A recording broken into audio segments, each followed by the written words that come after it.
একবার কল্পনা করুন, এই পৃথিবীতে আসার লক্ষ কোটি বছর আগে আপনার শরীর, নাম, পরিচয় কোনো কিছুই ছিল না। তখন আপনি কোথায় ছিলেন? আপনি ছিলেন এক আলোর কণা, একটি বিশুদ্ধ রুহু বা আত্মা। আমরা সবাই সেই জগতে ছিলাম যাকে বলা হয় আলামুল আরওয়াহ বা রুহের জগৎ। এই জগৎটি ছিল সময় ও স্থান ধারণার ঊর্ধ্বে।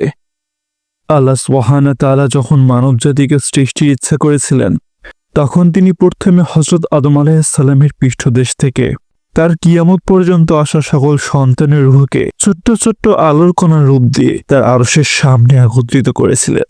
সেখানে crore crore billion billion trillion trillion রূহ ছিল। আমি ছিলাম, আপনি ছিলেন, আমাদের পূর্বপুরুষ এবং আমাদের ভবিষ্যৎ প্রজন্ম সবাই উপস্থিত ছিলাম। রূহগুলোকে অনুভূতি, জ্ঞান এবং কথা বলার ক্ষমতা দিয়ে আল্লাহ ইতিহাসের সবচেয়ে গুরুত্বপূর্ণ প্রশ্নটি করেছিলেন। পবিত্র কুরআনে সূরা আরাফে আল্লাহ তাআলা বলেন, আলাস্তু বিরব্বিকুম, অর্থাৎ আমি কি তোমাদের রব নই? এই একটি প্রশ্নের উত্তরে আমাদের অস্তিত্বের মূল ভিত্তি নির্ভর করেছিল।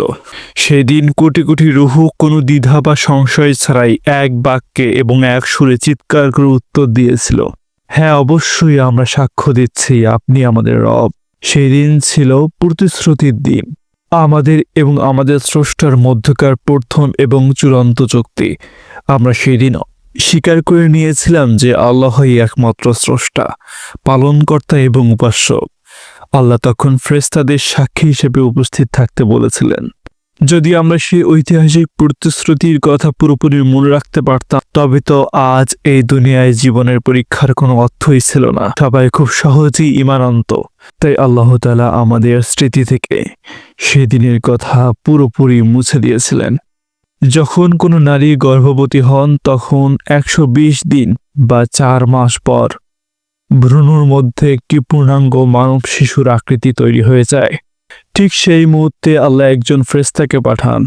সেই ফেরেশতা মাতৃগর্ভে প্রবেশ করে শিশুটির ভাগ্যলিপি চূড়ান্তভাবে লিখে দেন। রিজিক, হায়াত, কাজকর্ম এবং তার চূড়ান্ত পরিণতি সবকিছু লেখার পর রুহের জগৎ থেকে সেই ছোট্ট আলোর কণাটি মায়ের গর্ভে অন্ধকারের কুঠরিতে এসে তার রক্তে মাংসের শরীরে প্রবেশ করে। রুহ প্রবেশ করার সাথে সাথেই সেই মাংসপিণ্ডটি জীবন্ত হয়ে ওঠে এবং হৃৎপিণ্ড ধুকধুক করতে শুরু করে। জন্মের সময় শিশু যখন প্রথমবার পৃথিবীতে আসে, তখন আল্লাহ তার উপর বিস্ময়ের একটি পর্দা ফেলে দেন। রুহের জগতে সেই চুক্তির কথা তার আর কোনো কিছুই মনে থাকে না। আমাদের এই দুনিয়ার জীবন আর কোনো কিছুই নয়, রুহের জগতের রবের সাথে করা সেই প্রথম প্রতিশ্রুতিকে প্রমাণ করার একটি পরীক্ষার ক্ষেত্র মাত্র। আমরা যদিও ভুলে গেছি, কিন্তু আল্লাহ কখনো ভোলেননি। তাই তিনি যুগে যুগে আমাদের স্মরণ করিয়ে দেওয়ার ব্যবস্থা করেছিলেন। তিনি তার নিদর্শন, বিশাল আকাশ, সূর্য, পাহাড় ছড়িয়ে দিয়েছেন, যা এক চিন্তাশীল মানুষকে তার স্রষ্টার কথা মনে করিয়ে দেয়। যখন মানুষ পথভ্রষ্ট হয়ে যায়, তখন তিনি নবী ও রাসূলদের পাঠান। সর্বশেষ আমাদের জন্য পবিত্র কুরআন নাজিল করেছিলেন। এই কুরআন হলো সেই প্রতিশ্রুতির এক জীবন্ত দলিল, যা আমাদের বারবার স্মরণ করিয়ে দেয় আমাদের আসল পরিচয় কি এবং আমাদের চূড়ান্ত গন্তব্য কোথায়। ভিডিওটি ভালো লাগলে চ্যানেলটিকে সাবস্ক্রাইব করে দিন।